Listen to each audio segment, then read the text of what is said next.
All right, let's dive into another deep dive. Today we're taking a look at a topic that's, well, sparking quite a bit of debate, and that is cell phone towers. Mm-hmm. And, you send over some articles, death towers, microwaving children, and wow, I gotta say, they make some pretty startling claims. Yeah, they really do. They're suggesting that there's something, well, a little more going on with these towers than what we might initially think. Definitely. They go beyond just the usual, concerns about technology and sort of suggest this deliberate placement Right. of these towers near schools Oh, yeah. and other populated areas, hinting at a potential hidden agenda. Okay, so let's break this down. Death towers drops this statistic. One death tower for every 2,000 people. Wow. That's, to put that into perspective, it's like having a tower every couple of blocks in like a, typical neighborhood. Yeah. And then they mentioned someone who visited Russia and said that there were no towers at all. Right. And that Russia manages widespread cell phone use purely through satellites. Yeah. I mean, what are your thoughts on that? Well, while satellites definitely play a role, in communication, picturing Russia seamlessly running on satellite-only cell service, I mean, that seems like a bit of a stretch, don't you think? Yeah. I mean, think about it. For that to work, you'd need this massive network of satellites constantly overhead. Right. Which then, raises questions about signal strength and coverage, especially in, think about remote areas. Yeah. Plus, I'm not sure the technology to handle that level of data transfer from space is quite there yet. So if Russia isn't like this satellite-only utopia, I mean, why are we seeing so many towers? Right. Like, it feels like they're multiplying overnight, Yeah, no, you're right. It's definitely noticeable. But let's dive into another claim that really caught my eye in death towers. They suggest that these towers are using kilowatts of power. Wow. When really a single watt should suffice. Huh. They even point to those thick cables as visual proof of this excessive energy consumption. And, just to give you an idea, that's like powering 10 ovens, like simultaneously for each tower. Wow. Does that really seem necessary just for, sending phone signals? That's a crazy amount of power. Like, my little Wi-Fi router barely sips electricity compared to that. I know. So what's the deal here? Is it really just about signal strength, or could there be something more to it? Yeah, that's the million-dollar question, isn't it? While signal transmission definitely does require power, such a drastic excess does kind of raise eyebrows. For sure. So we need to consider, is this a genuine technical necessity, or could it point to something else entirely? Yeah. And if these towers are pumping out that much energy, I mean, what does that mean for the people living nearby? Right. And this kind of brings us to another alarming point. These sources repeatedly mention towers being deliberately placed near schools. Yes. Microwaving children really emphasizes this concern, doesn't it? It argues that despite safer alternatives, these towers are intentionally placed near schools, potentially exposing children to prolonged electromagnetic radiation, which some believe poses health risks. And they back this up with examples. Professor Santini, who is often quoted in these articles, he recommends a 300-meter buffer zone. Wow. Between like towers and populated areas, especially schools. Yeah. There's even a story about parents demanding their kids be moved from a classroom near a tower. It really paints a picture of, real fear in action. It does, doesn't it? Taken by those who believe there's a risk. Yeah. It's clear that, this isn't just, some theoretical debate. No. People are genuinely concerned. Yeah. Especially about the potential impact on, children's health. Speaking of action, microwaving children mentions communities pushing back against tower placement near schools, citing cases where limits have been imposed. They even bring up an instance in France where a telecom company had to, halt operations near a school because of cancer concerns. Yeah. So these instances show that this isn't just like a fringe worry, you know. It really raises the question, if safer options exist, why are these towers ending up so close to schools? And Death Towers kind of takes this a step further with a rather chilling claim. They talk about the deaths of 22 Marconi scientists. Oh, wow. And they imply a possible cover-up related to mind control capabilities of these towers. Wow. And that's where things start to feel a little bit like, a conspiracy thriller. It does. It's definitely a thought-provoking claim. Yeah. However, it's essential to approach such assertions with critical thinking. Yeah. While the deaths are, they're tragic, of course, we can't just connect the dots and assume a sinister link to cell phone technology without solid evidence. So is it a giant leap in logic, or is there something more to investigate here? Because I got to admit, it's hard not to kind of get drawn into the mystery. It is, but let's not jump to conclusions. We should consider, are there more plausible explanations for those deaths before attributing them to some grand conspiracy? Remember, these sources offer a particular perspective. Right. And it's important to be aware of that lens while analyzing the information. Speaking of specific viewpoints, let's talk about orgonite. Something Death Towers presents as a potential solution. Interesting. So it's this substance that supposedly neutralizes the harmful effects of towers. Okay. It almost sounds too good to be true, right? Like some magic shield against these death towers. Yeah, orgonite has definitely gained a following, but it's crucial to look at it with a healthy dose of skepticism. Okay. I mean, while some people swear by it, there's a lack of mainstream scientific research to back up its effectiveness. So is it just like a placebo effect, or is there something more to it? It's fascinating how people are seeking solutions, even, unconventional ones, to address their concerns. Yeah, even if orgonite's effectiveness isn't, scientifically proven, the fact that people are, actively looking for ways to protect themselves from perceived harm speaks volumes about, the level of anxiety surrounding this technology. It raises important questions about, the trust or lack thereof between the public and those developing and deploying these technologies. It's almost like, modern day David and Goliath situation. Yeah. Isn't it? Powerful companies are pushing technological advancements. Yeah. While individuals, voice concerns about potential risks and seek solutions. Right. Sometimes even grasping at straws. It really highlights the need for transparency and, open dialogue. Yeah. As technology advances, we need these conversations to happen. Absolutely. To consider different viewpoints and demand clear communication from those in charge. I think we need to be able to weigh the benefits of technology against the potential risks. Making informed decisions, not just for ourselves, but for future generations as well. Exactly. We shouldn't be passive consumers of technology. We need to be active participants, asking questions, evaluating evidence, and demanding accountability. Well said.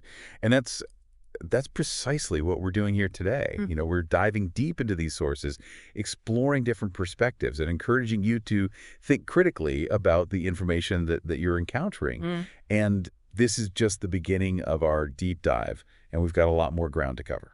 So picking up where we left off, it's crucial to remember that while these sources raise, some valid concerns, they do present a very specific perspective, Right. One that, could be seen as a bit alarmist, Yeah, and like responsible deep divers, Yeah. We need to consider other viewpoints and carefully weigh the evidence. It's like, Serious. piecing together a puzzle, right? Right. We've got these pieces from death towers and microwaving children, but we need to see how they fit within that larger picture. Exactly. And speaking of fitting pieces together, let's revisit that claim about the excessive power output of these towers. While the sources suggest, a darker motive, are there perhaps more, straightforward explanations? Okay, so if it's not, some secret energy weapon or something, I mean, what could account for those, the sources call them thumb-thick cables? Well, these towers are designed to transmit signals across vast distances, often in environments with, buildings and trees and other obstacles that can interfere with the signal. Right. So higher power output might simply be a way to ensure reliable coverage and, a strong signal, even in challenging conditions. Okay, that makes sense. It's like, turning up the volume on your speakers Exactly. to drown out background noise. You need more power to kind of cut through the clutter. Precisely.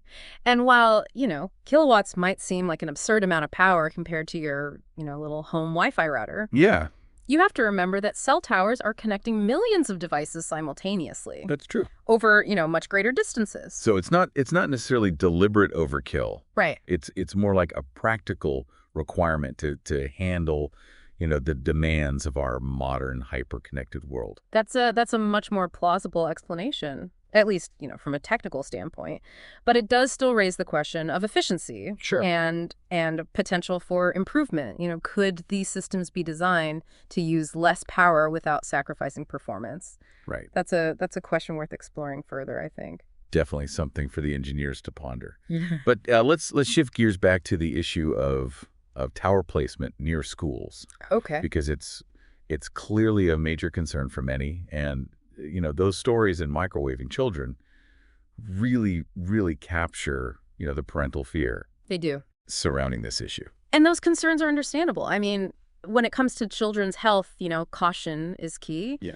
A child's developing brain and body might be, more susceptible to the effects of electromagnetic radiation, even at low levels. And that's where those distance recommendations, Right. Like the 300 meters suggested by Professor Santini, that's where those come in, right? Exactly. They provide like a buffer zone, an added layer of protection, Right. while we continue to, research and gather more data Of course. on the long-term effects of exposure. Exactly. It's all about, minimizing that potential risk while acknowledging that, we don't have all the answers yet. Yeah. And that's where transparency Right. and open communication from, both the industry and regulatory bodies are absolutely crucial. People need to be, informed about the potential risks Yeah. involved in the decision-making process, right? Absolutely. Regarding tower placement in their communities. It's about empowering communities to make informed choices based on the best available evidence. And that means considering not only the potential health effects, but also the, economic and social implications Of course. of this technology. It's about finding that sweet spot, that balance Right. between, maximizing the benefits of this technology while, minimizing those risks. And that balance is constantly evolving as technology progresses. Think about it. We're already seeing the rollout of 5G networks. Right. And, 5G uses higher frequencies than previous generations, which has led to new concerns about potential health impacts, Oh, yeah. especially for children, Right. who will be exposed to it throughout their lives. That's a crucial point. We can't just assume that what was, considered safe yesterday will remain safe tomorrow Exactly. as technology leads forward, right? Yeah, exactly. Technology is constantly changing, and our understanding of its potential impact needs to keep pace. For sure. We need to stay informed, ask critical questions, and demand transparency from the people, developing and implementing these technologies. Well said.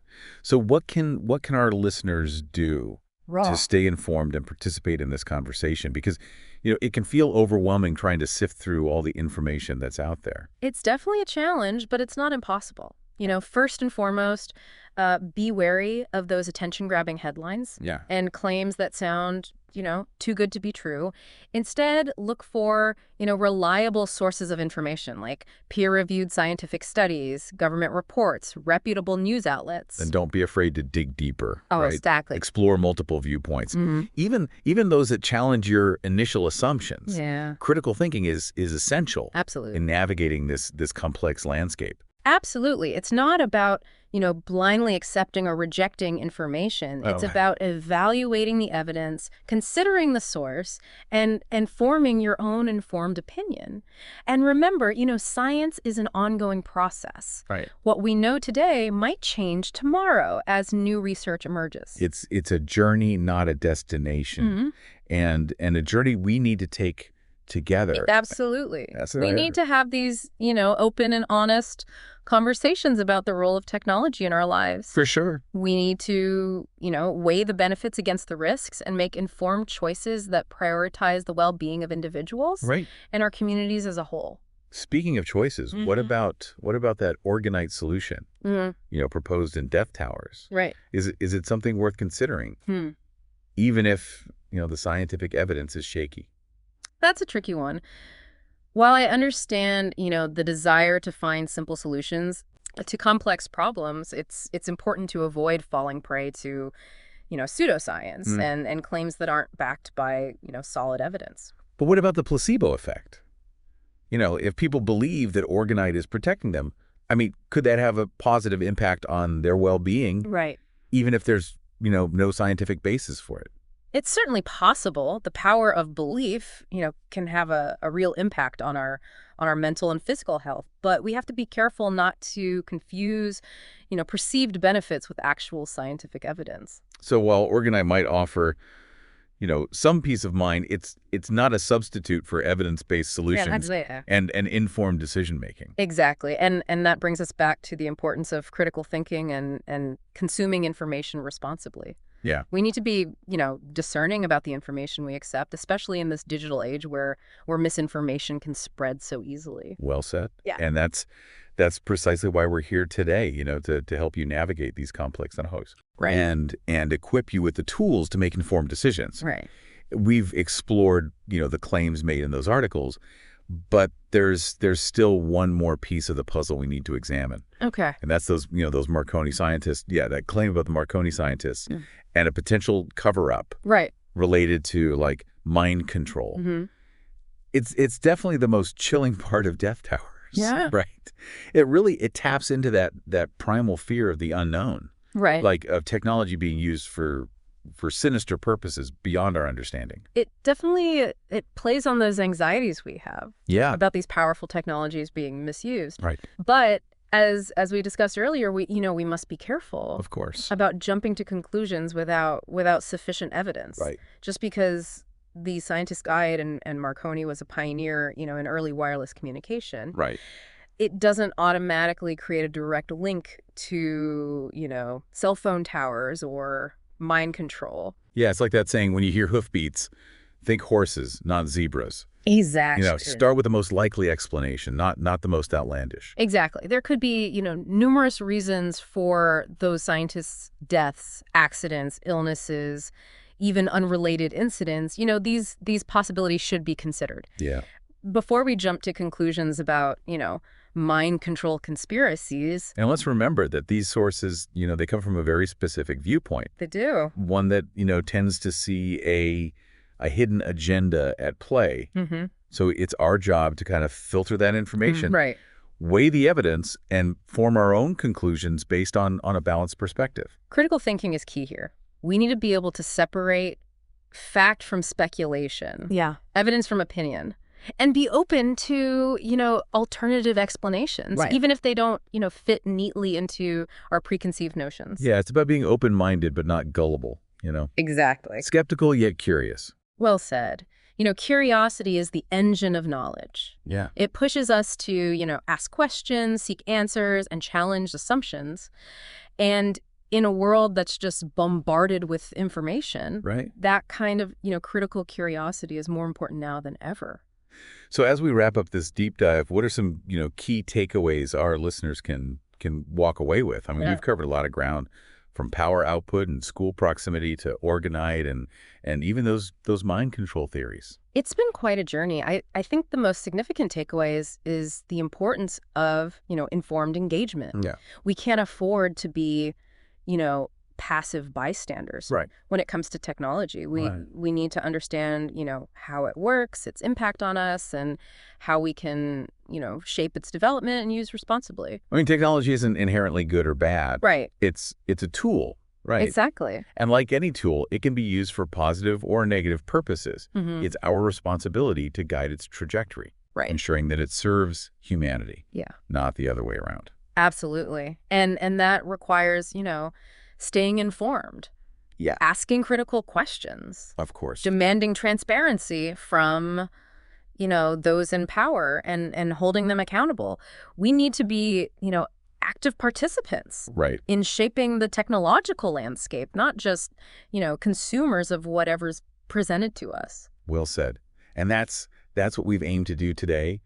Present, multiple perspectives. Mm-hmm. Encourage, that critical thinking. Absolutely. And empower you, our listeners, Yes. to make informed decisions. Remember, this is just the beginning, Yeah. There's always more to learn, more to explore, more to question. Mm. Don't let this be the end of your journey. No. Keep digging. Right. Keep questioning and keep challenging the status quo. Because that's how we create progress. Right. That's Mhm. how we ensure that technology serves humanity, not Right. the other way around. So go out there, dear listeners, and make some waves. Until next time, stay curious. Stay informed Stay informed. and stay engaged.